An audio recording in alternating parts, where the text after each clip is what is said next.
दिन भर की बड़ी खबरों के विश्लेषण के कार्यक्रम सुनिए सच में आपका स्वागत है। मैं हूं मुकेश कुमार। तो दोस्तों, शुरू करते हैं आज का सुनिए सच। आज की खास खबरों पर नजर डालते हुए, बिहार बीजेपी में अपने मुख्यमंत्री की मांग, मगर फिलहाल बनेंगे नीतीश। अर्नब को सुप्रीम कोर्ट से फिर मिली राहत, रिहा करने के आदेश। दुष्यंत दवे ने उठाया सवाल, अर्नब के मामले में तुरंत सुनवाई क्यों? अब सरकार करेगी डिजिटल मीडिया को कंट्रोल, अधिसूचना जारी। ट्रंप कुर्सी छोड़ने को तैयार नहीं, अमेरिका में गृह युद्ध की आशंकाएं। खास खबरों पर नजर डालने के बाद अब वक्त हो चला है कि हम बड़ी खबरों का विस्तार से विश्लेषण करें, लेकिन उसके पहले आपसे एक गुजारिश है। गुजारिश यही है कि गोदी मीडिया की कारगुजारियों को देखते यह बहुत जरूरी है कि स्वतंत्र पत्रकारिता को मजबूत किया जाए, उसके साथ खड़ा हुआ जाए। सत्य हिंदी की सदस्यता योजना इसी दिशा में एक बड़ा कदम है। इसमें आर्थिक योगदान देकर आप स्वतंत्र पत्रकारिता को मजबूती प्रदान कर सकते हैं। इसके लिए इस वीडियो के साथ दिए गए डिस्क्रिप्शन में जाइए, उसमें एक लिंक है, उसको क्लिक कीजिए।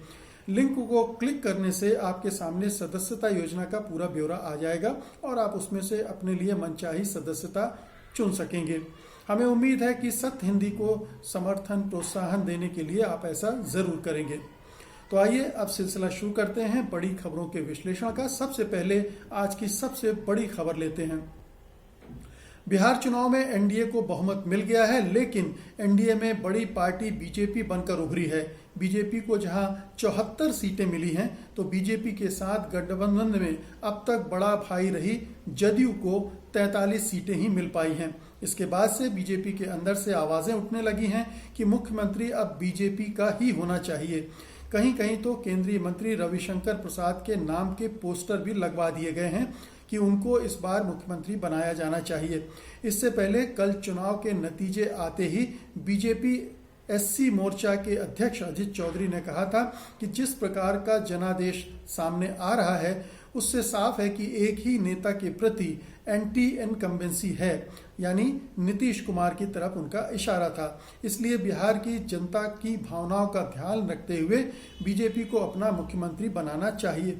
हालांकि बाद में सुशील मोदी ने कहा कि बीजेपी के नेतृत्व की ओर से ये बिल्कुल साफ निर्देश हैं कि नीतीश कुमार ही मुख्यमंत्री होंगे, लेकिन चारों तरफ से बीजेपी का मुख्यमंत्री बनाए जाने की मांग के साथ ढेर सारे सवाल उठ गए हैं। सबसे बड़ा सवाल ये उठ गया है कि क्या नीतीश बीजेपी के लिए एनडीए के लिए बोझ बन गए हैं, उनके खिलाफ जो नाराजगी है उसको देखते हुए, या फिर बीजेपी की महत्वाकांक्षाएं जाग गई हैं क्योंकि वो अब गठबंधन की सबसे बड़ी पार्टी है। 74 सीटें उसे मिली हैं और उसने 21 सीटें इस बार ज्यादा जीती हैं, जबकि जेडीयू ने 28 सीटें गंवा दी हैं।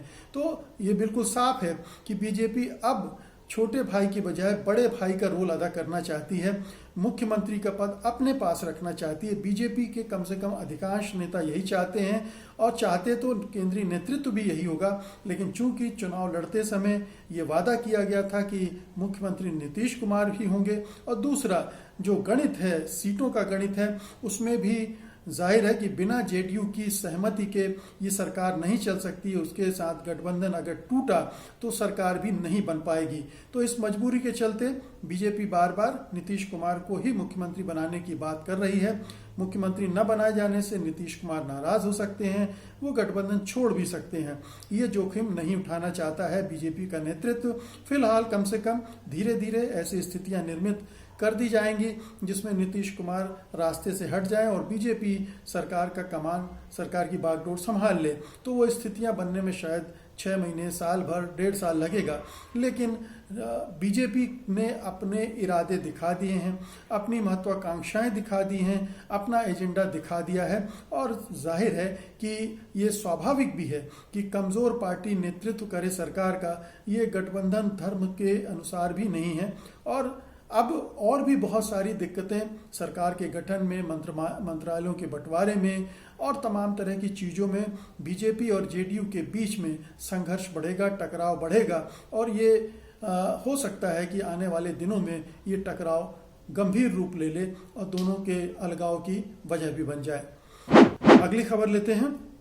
एक बार फिर अर्णब गोस्वामी को सुप्रीम कोर्ट से राहत मिल गई है। आर्किटेक्ट अन्वय नाइक और उनकी मां की हत्या के मामले में गिरफ्तार पत्रकार अर्णब गोस्वामी को सुप्रीम कोर्ट ने रिहा करने के आदेश दे दिए हैं। 4 नवंबर की सुबह रायगढ़ और मुंबई पुलिस ने अर्णब गोस्वामी को उनके घर से गिरफ्तार कर लिया था। मुंबई पुलिस ने अर्णब, उनकी पत्नी, बेटे और 2 अन्य लोगों के खिलाफ पुलिस अधिकारियों पर हमला करने के आरोप में FIR भी दर्ज की है। अर्णब ने रिहाई के लिए बॉम्बे हाई कोर्ट का दरवाजा खटखटाया था, लेकिन वहां से उन्हें राहत नहीं मिल पाई थी और अदालत ने उनकी याचिका को खारिज कर दिया था। इसके बाद अर्णब के वकीलों ने मंगलवार को सुप्रीम कोर्ट का रुख किया था। वहीं सुनवाई के दौरान जस्टिस DY चंद्रचूड़ ने कहा कि हो सकता है कि आप उनकी विचारधारा को पसंद नहीं करते, मुझ पर छोड़ें तो मैं अर्णब का चैनल नहीं देखता और आपकी विचारधारा भी अलग हो सकती है, लेकिन अगर कोर्ट अभिव्यक्ति की आज़ादी की रक्षा नहीं करेगा तो ये रास्ता उचित नहीं है। हमारा लोकतंत्र बहुत ही लचीला है, सरकार को टीवी के तंज को इग्नोर करना चाहिए, इस आधार पर चुनाव नहीं लड़े जाते हैं। कोर्ट ने कहा कि अगर कोई राज्य किसी व्यक्ति को जानबूझकर निशाना पे लेता है तो एक मजबूत संदेश देने की आवश्यकता है। हमारा लोकतंत्र असाधारण रूप से लचीला है। उधर कपिल सिब्बल ने कोर्ट के रुख पर यह कहते हुए सवाल उठाया कि केरल के पत्रकार सिद्दीक अप्पन को गिरफ्तारी के मामले में इसी तरह से उनके बारे में क्यों नहीं सोचा गया। तो ऐसे अर्णब गोस्वामी का केस अकेला नहीं है, बहुत सारे मामले ऐसे हुए हैं जिनमें राज्य सरकारों ने पत्रकारों को निशाना बनाया है, मीडिया संस्थानों को निशाना बनाया, उनके खिलाफ कार्रवाई की है, उन पर झूठे आरोप लगाए हैं और उत्तर प्रदेश में ये बड़े पैमाने पर हुआ है, कई और राज्यों में हुआ है, कश्मीर में हुआ है। लेकिन उन मामलों में सुप्रीम कोर्ट ने वो गंभीरता और वो चिंता नहीं दिखाई है। इसलिए सवाल उठता है कि अर्णब गोस्वामी के प्रति ये अनुराग क्यों ज़्यादा दिख रहा है सुप्रीम कोर्ट का। सिद्दीकी अप्पन को अभी आपको याद होगा कि हाथरस जाते समय गिरफ्तार किया गया था यूपी पुलिस द्वारा, उन पर राजद्रोह का केस भी थोप दिया गया। उनकी कोई भी एक भी गतिविधि ऐसी नहीं थी जो किसी तरह की शंका पैदा करते हो, जो किसी तरह के आरोप से पहले जूझ रहे हों, किसी की आत्महत्या के उसमें सुसाइड नोट में उनका नाम हो, लेकिन अर्णब गोस्वामी का नाम था। अर्णब गोस्वामी की सिर्फ विचारधारा की बात नहीं है, वो हेट स्पीच से जुड़ा हुआ भी है। इसलिए भी इसको अगर सुप्रीम कोर्ट विचारधारा के नज़रिए से देख रहा है तो उसे इस पक्ष का भी ध्यान रखना चाहिए था। लेकिन सुप्रीम कोर्ट ने, याद होगा आपको, पालघर वाले मामले पर जब FIR हुई थी तब भी 24 घंटे के अंदर उनके मामले की सुनवाई भी हुई और उन्हें राहत भी दे दी गई। तो ऐसा मैसेज जा रहा है, हो सकता है सुप्रीम कोर्ट का इरादा ऐसा ना हो, लेकिन लोगों के बीच इस तरह की का संकेत जा रहा है, संदेश जा रहा है कि सुप्रीम कोर्ट अर्णब गोस्वामी के बारे में अतिरिक्त नरम है, सरकार बहुत ज़्यादा उनको संरक्षण दे रही है और कहीं ऐसा तो नहीं है कि जो सुविधाएं और जो संरक्षण दूसरे पत्रकारों को भी ऐसे मामलों में मिलना चाहिए वो उन्हें नहीं दिया जा रहा है और ख़ास तौर पर अर्णब गोस्वामी को मिल रहा है। तो ये बड़ी दुर्भाग्यपूर्ण स्थिति है। जैसे कि पत्रकार सिद्दीक अप्पन का मामला भी मैंने अभी आपसे जिक्र किया, इससे सुप्रीम कोर्ट की विश्वसनीयता, उसकी साख पर असर पड़ रहा है। इस पर सोचा जाना चाहिए और अर्णब गोस्वामी जिस तरह से सेशन कोर्ट जाने के बजाय सुप्रीम कोर्ट गए हैं, ये भी देखने की बात है। जब हाई कोर्ट के निर्देश हैं कि आप सेशन कोर्ट में जमानत के लिए जाइए तो आप उसको लांघ कर कैसे सुप्रीम कोर्ट में चले गए, ये अपने आप में भी क्या ये अपने ताकत के इस्तेमाल का एक और नमूना है? क्या धनबल के इस्तेमाल का नमूना है कि हम सक्षम हैं, सुप्रीम कोर्ट से जमानत लेकर आ जाएंगे? तो ये तमाम सवाल हैं जो हमारी न्यायपालिका के चरित्र से और सुप्रीम कोर्ट के रवैये से उठ रहे हैं। इसी से जुड़ी एक और खबर है कि अर्णब गोस्वामी के समर्थन में जिस तरह से बीजेपी और केंद्र सरकार के मंत्री खुलकर कूदे हैं, उससे ये तो पता चलता है कि उन्हें सरकार का समर्थन हासिल है। अब सुप्रीम कोर्ट में उनकी रिहाई के मामले में तुरंत सुनवाई को लेकर भी सवाल खड़े किए जा रहे हैं। सुप्रीम कोर्ट बार एसोसिएशन के अध्यक्ष दुष्यंत दवे ने कोर्ट के महासचिव को पत्र लिखकर गोस्वामी की रिहाई की याचिका पर तुरंत सुनवाई करने को लेकर विरोध जताया है। दुष्यंत दवे ने पत्र में लिखा है कि सुप्रीम कोर्ट की रजिस्ट्री ने कोरोना महामारी के दौरान भेदभावपूर्ण ढंग से मामलों की सुनवाई के लिए लिस्ट किया है। उन्होंने लिखा है कि एक ओर जहां हजारों लोग उनके मामलों की सुनवाई न होने के कारण जेलों में पड़े हैं, वहीं दूसरी ओर एक प्रभावशाली व्यक्ति की याचिका को एक ही दिन में सुनवाई के लिए सूचीबद्ध कर लिया गया। दवे ने कहा है कि इस बात से बेहद निराश हैं कि जब भी गोस्वामी सुप्रीम कोर्ट का रुख करते हैं तो उनके मामले को क्यों और कैसे तुरंत सुनवाई के लिए सूचीबद्ध कर लिया जाता है। दवे ने लिखा है कि गोस्वामी को विशेष सुविधाएं दी जाती हैं जबकि आम भारतीय परेशान होने के लिए मजबूर है। इसके अलावा टीएमसी सांसद महुआ मोइत्रा ने भी अर्नब के केस को तत्काल सुनवाई की सूची में रखने वाले पर सवाल उठाए हैं। उन्होंने कहा है कि सुप्रीम कोर्ट की रजिस्ट्री अपने पसंदीदा के लिए फास्ट ट्रैक कोर्ट की तरह काम कर रही है। माननीय चीफ जस्टिस और रजिस्ट्रार को इसका जवाब देना चाहिए। तो सवाल यही उठ रहा है कि सुप्रीम कोर्ट में अर्नब गोस्वामी का प्रभाव इतना क्यों है कि उनका मामला तुरंत सूचीबद्ध हो जाता है, तुरंत सुनवाई हो जाती है और तुरंत उन्हें राहत मिल जाती है। दुष्यंत दवे लगातार इस तरह के प्रश्न उठाते रहे हैं सुप्रीम कोर्ट की वर्किंग को लेकर। सुप्रीम कोर्ट की वर्किंग को लेकर प्रशांत भूषण ने भी सवाल उठाए हैं और सुप्रीम कोर्ट का जो रवैया पिछले कम से कम 3-4 साल से देखने को आ रहा है उसको लेकर विश्वसनीयता उसकी आम लोगों में कम हुई है। क्योंकि ये ऐसा क्यों है कि जब लाखों मजदूर सड़कों पर थे और घर जा रहे थे बेघरवार होकर, तब भी सुप्रीम कोर्ट ने उनके मामले को सुना नहीं था। जम्मू कश्मीर की कितनी ही याचिकाएं लंबित हैं और वो भी मीडिया की स्वतंत्रता से जुड़ी हैं, अभिव्यक्ति की स्वतंत्रता से जुड़ी हुई हैं, लेकिन उनकी भी सुनवाई सुप्रीम कोर्ट में नहीं हो रही है। उनको भी लगातार टाला जा रहा है। उनके मौलिक अधिकारों के मामले को लगातार आगे खिसकाया जा रहा है। इसी तरह से हजारों लोग जेल में पड़े हैं, उनकी याचिकाओं पर कोई सुनवाई नहीं होती है और वो जेल में सड़ते रहते हैं। तो न्यायपालिका का ये पक्षपातपूर्ण रवैया दिख रहा है और इस पर सवाल उठ रहे हैं। क्या सुप्रीम कोर्ट इन सवालों को लेकर चिंतित है या सरकार का इतना दबाव है कि सुप्रीम कोर्ट अर्नब गोस्वामी के लिए हर समय खुला रहता है, हर समय उनकी सुनवाई करने के लिए तैयार रहता है और तमाम महत्वपूर्ण मुद्दों को लांघते हुए उसको सबसे ऊपर सूचीबद्ध कर दिया जाता है। तुरंत सुनवाई हो जाती है, तुरंत राहत मिल जाती है, तुरंत छोड़ने के आदेश भी दे दिए जाते हैं। तो ये दुष्यंत दवे जो कि सुप्रीम कोर्ट बार एसोसिएशन के अध्यक्ष हैं, उन्होंने सवाल उठाया है और ये सवाल लगातार उठते रहे हैं।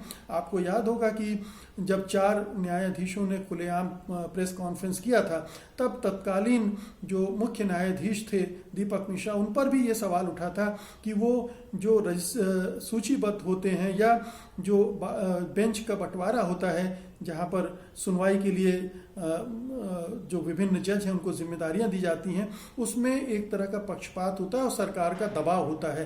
तो ये कई स्तरों पर दबाव दिख रहा है, पक्षपात दिख रहा है। ये दुर्भाग्यपूर्ण है पूरी न्यायपालिका के लिए, बहुत ही शर्मनाक है हमारी पूरी व्यवस्था के लिए। और अब आज की अगली खबर लेते हैं। केंद्र सरकार ने online news portal, online content provider को सूचना एवं प्रसारण मंत्रालय के तहत लाने की अधिसूचना जारी कर दी है।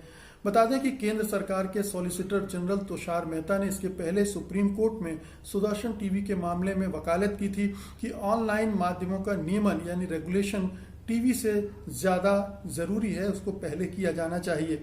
इसके बाद आवाज़ें उठी थी कि सरकार डिजिटल मीडिया को क्यों कसना चाहती है। क्या सरकार उसकी आलोचना करने वाली डिजिटल मीडिया का मुंह बंद करना चाहती है? इसी के बाद जब भारत सरकार ने ऑनलाइन माध्यम पर आने वाली सभी सामग्रियों को सूचना और प्रसारण मंत्रालय के दायरे में डाल दिया है, तो फिर से सवाल उठने लगे हैं। इनमें अमेजन, नेटफ्लिक्स जैसे ऑनलाइन प्लेटफॉर्म पर दिखाई जाने वाली सामग्रियां भी शामिल हैं। तो सुदर्शन टीवी के मामले में जब सुनवाई हो रही थी और सुदर्शन टीवी के जो मालिक हैं, हम जानते हैं कि वो किस तरह का प्रोग्राम बनाते हैं और उन्होंने जो नियुक्तियों को लेकर आईएएस और नौकरशाही में नियुक्तियों को लेकर जो प्रोग्राम बनाया था, उस पर काफ़ी बवाल हुआ था। सुप्रीम कोर्ट में उस पर याचिका गई थी, उस पर सुनवाई हुई थी और जब ये लग रहा था कि उनके खिलाफ कार्रवाई होगी, उनके कार्यक्रमों को रोका जाएगा, तो सरकारी वकील तुषार मेहता साहब ने दलील दी थी कि टीवी पर जो कंटेंट जा रहा है उसको रेगुलेट करने से ज़्यादा ज़रूरी है कि सोशल मीडिया और डिजिटल मीडिया प्लेटफॉर्म पर जो कंटेंट जा रहा है उसको रेगुलेट किया जाना चाहिए। तो उसी समय सरकार की मंशा जाहिर हो गई थी कि सरकार जो डिजिटल मीडिया पर आलोचना हो रही है, निंदा भत्सना हो रही है, उसके जो रवैये हैं विभिन्न स्तरों पर, विभिन्न जो नीतियां हैं उनकी आलोचना हो रही है, तो वो उसको कंट्रोल करना चाहती है और इसीलिए ये दलील दे रही है। तो उस दलील के बाद सुप्रीम कोर्ट ने उससे ये कहा कि आप कार्रवाई करें और इसका इंतज़ार ही कर रही थी सरकार, और उसने एक अधिसूचना आज जारी कर दी है जिसके तहत तमाम न्यूज़ पोर्टल satyhindi.com जैसे तमाम न्यूज़ पोर्टल भी अब INB मिनिस्ट्री के रेगुलेशन की जद में आ गए हैं। यानी जो सूचना एवं प्रसारण मंत्रालय है वो अब इन पर भी नज़र रखेगा, इनको भी निर्देश देगा, इनको भी सलाह देगा और इनको भी कंट्रोल करने की कोशिश करेगा। तो मुख्य धारा का मीडिया मोटे तौर पर सरकार ने कंट्रोल कर लिया है, वो गोदी मीडिया में लगभग तब्दील हो गया है। अब जब देख रही है सरकार की डिजिटल मीडिया और सोशल मीडिया पर बहुत ज़्यादा आलोचना हो रही है, वहाँ तो उसने कंट्रोल कर लिया, यहाँ पर नहीं कर पा रही है, तो ये एक कदम उसकी तरफ से उठाया गया है जो निश्चित रूप से अभिव्यक्ति की स्वतंत्रता पर सीधा हमला है। रेगुलेटरी बॉडी होना चाहिए, इसमें कोई संदेह नहीं है।